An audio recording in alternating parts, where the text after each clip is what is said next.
What's up, guys? So I posted a video last night, and I only got 2 views on my video, which is kind of it's kind of frustrating. Kind of made me sad, But I only had like right now I got like 46 Facebook friends and whatever, man. I got a lot to say. Like all I can say is like, please help me get this out here. So here's the deal. If I mention your name, it's because I've been paying attention to you and I know something about you and I feel like me and you would need to sit down and have a conversation for real. And I feel like there's a lot that I could offer you. There's a lot that I could offer America, and I'm here to make a change. So this is the deal. Here we go. My name is Clint Richards. My friends call me AZ. Today I'm here to start a journey that I call AZ Meets the World. My content will generally be appropriate for all ages, but today that's not the case. This is definitely for a mature audience only. Today, I'm here to deliver a message to Joe Biden, the Biden administration.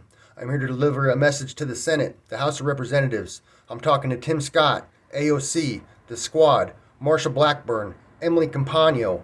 Anyone else that will listen, please listen, pay attention to what I got to say. On Friday, 11/19/21, which was yesterday, I got out of prison.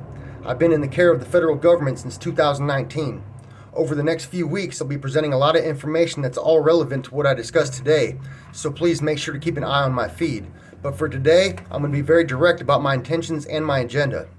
I have a lot to offer this country. I live by the phrase, be the change you want to see in the world.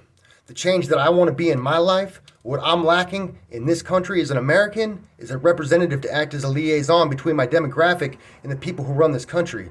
If a readily available liaison had made themselves available to my demographic, I already would have contacted them, but this position does not exist for us. Over the next few weeks, my demographic will be better defined, but for now, we can just assume that I fit into a certain stereotype. On May 19th, 2019, I got physically assaulted by 4 police officers from the Topeka Police Department.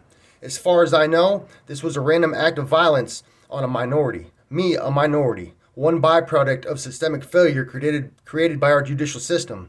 This is my truth, but don't trust, verify. Topeka, Kansas, May 19th, 2019.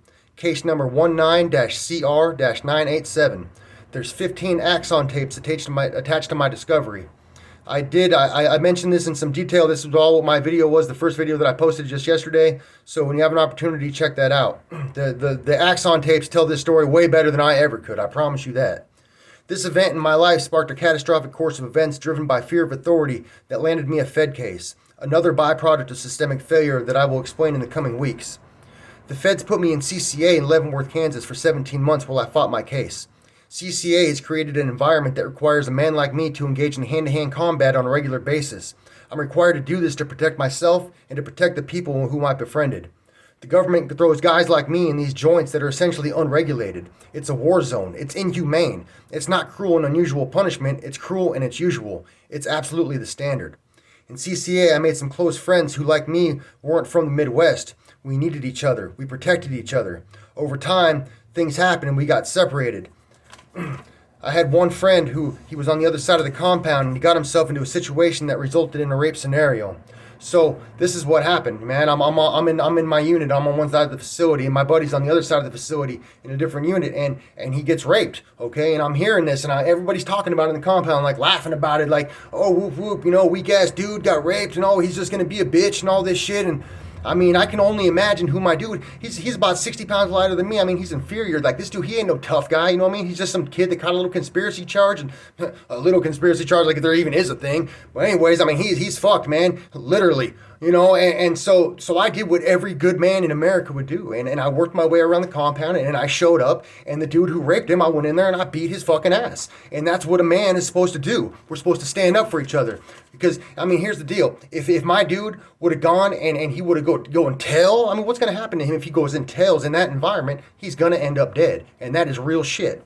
Okay, now as a result of my behavior, I went to the hole for 60 days. And while I was in the hole, I had several staff members coming up to me, thanking me, shaking my hand for holding shit down, for doing for that man what they couldn't do. Even though they already knew about it, there was nothing that they could do. This is just how it goes. This is not a theory. This is not a movie. This is my real life.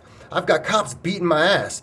I've got the feds keeping me in environments that require acts of violence to keep the dicks out of my people's asses. Excuse me, Joe Biden? But what the fuck are you doing here, man? What kind of a country are you running? That's what I want to know.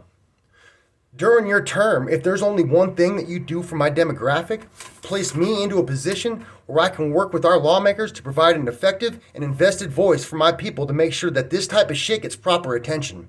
Race riots? Yeah, I've been there. Do you know what it feels like to sleep with a knife tied to your wrist, shoes on your feet, a jacket on, and a towel wrapped around your head, just waiting for the race riot to pop off? Because I sure as hell do. And when it does pop off, I'm always right there. When the bloodbath starts, you ain't gonna catch me locked in a cell. I'm on the front line because that's where my people need me. To aid and assist. I did that. I fucking did that, man. I should have been fighting my case. Perhaps the outcome of my situation would have been a little bit more fair if I was in an environment that allowed me to focus on my legal problems, a chance to build my defense. Instead, I fought for my life. I was in several riots. I spent countless nights ready for war. I stay ready. You fuckers put me in a war. That's a violation of the 8th Amendment. Get me working with the Senate. Get me working with the House. The day I got comfortable sleeping with shoes on my feet and a weapon tied to me, that's the day that I earned me and my people a voice. Every time I hear sneakers squeak on a wax floor, the PTS tells me that it's time for battle. Those are the moments that I remember that I earned me and my people a voice. When 4 cops beat my ass for being a minority, created as a byproduct of the judicial system, that's when I earned me and my people a voice. The day several COs came and shook my hand for whooping the man that put himself inside of my friend, that's the day that I earned me and my people a voice. The Constitution is here to control the government, not the people. When the government creates environments that put dicks in our asses and demand violence, that's what makes an American fight for the rights promised in the Constitution. That's why I'm here. Over the next month, I'm going to be going over 3 years worth of notes with you. Over the next few weeks, you all going to get an opportunity to know exactly who I am, what my values are, what I stand on. I might have just got out of prison on Friday, and you might not know it yet, but whether you live in the White House or you live in the trailer park, I'm an asset to you and you're going to want me on your team, I promise you that. I may not be your representative, but I am most definitely my representative. I'm here to hold shit down. Welcome to AZ Meets the World Change. It starts right here.